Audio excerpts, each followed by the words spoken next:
waxaa degmada Caabud Waaq lagu ansixiyay 45 xubnood oo ka mid noqon doona baarlamaanka Galgaduud sare kaasi oo laga dhisay waqooyiga Galgaduud. Faafahinta warkaasi waxaa Caabud Waaq nooga soo diray wariyahayaga Mahad Xasan Diini. munaasabadan quruxda badan oo ay ka soo qayb galeen qaybaha kala duwan ee bulshada sida ururada dhalinyarada iyo kuwa hooyooyinka odayaasha golaha dhaqanka qaar ka mid ah culimada diinka deegaanka siyaasiyiin iyo sidoo kale marti sharaf lagu casuumay iyo dadweyne aad u far badan ayaa maanta ujeedka qabanqaabada xafladani waxa uu ahaa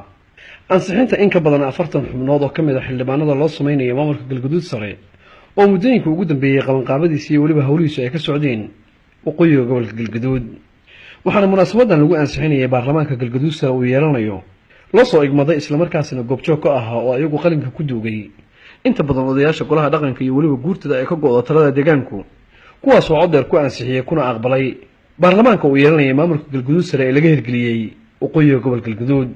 gudoomiyaha guddiga farsamada ee maamul sameynta beeraha deegaanka waqooyiga gobolka Galgaduud Hareeri Xasan Barre oo ugu horeyntii madaxa furay munaasabadani ayaa halkaas ka hadlay shaqada ciyaalka waa guuleysatay Galgaduud sare ayagoo baarlamaankii Galgaduud sare state ansixiyeen odayaasha guurtida iyo ugaasku hogaaminaya intaa ka bacdi baarlamaankii oo dhisay waa 45 ahaa waxaa sharcigu yahay inta loo sameynayo oo loo dooranayo gudoomiyaha iyo ku-xigeenadiisa waxaa hogaaminaya ninka ugu daaweyn sida ku taala sharciga baarlamaanka iyo dastuurka Ramadan Xasan Cilmi Jaamac iyo sidoo kale Ramadan Jaamac Shira oo ka mid ahaa guurtidii maanta qalinka ku duugtay ansixinta baarlamaankan ayaa halkaas ka hadlay sidoo kale la sheegay in maamulkan uu yahay mid loo dhan yahay oo aan loo kala harin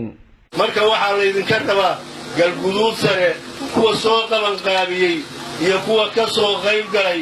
oo xafladan iga muuqanaya oo bulshada qaybooda ka kooban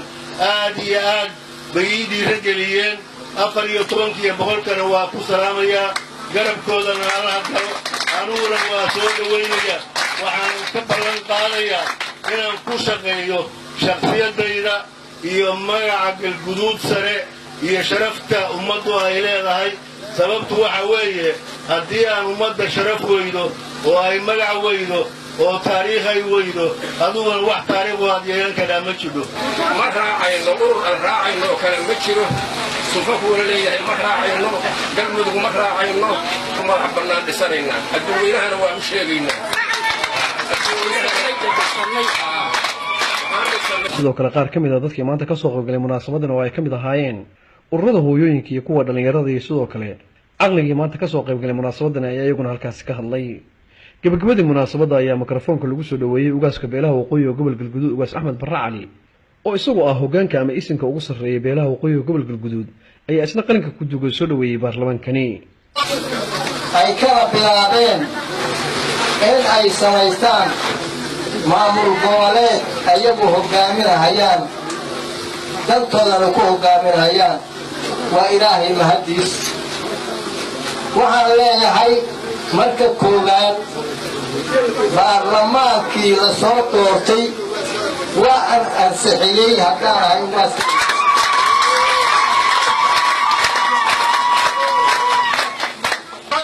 Mahad Xasan Diini telefishinka caalamiga Universal Caabud Waaq kulan looga hadlayay saameynta sharciyada shaqaalaha rayidka ah oo ay ka qayb galeen maamul goboleedyada iyo waliba dawladda dhexe Soomaaliya oo ay soo qabanqaabisay wasaaradda shaqada iyo arrimaha bulshada ayaa waxa lagu qabtay magaalada Muqdisho faafahinta warkaasi waxa magaalada Muqdisho inooga soo diray wariyahayaga Maxamed Cali Weheliye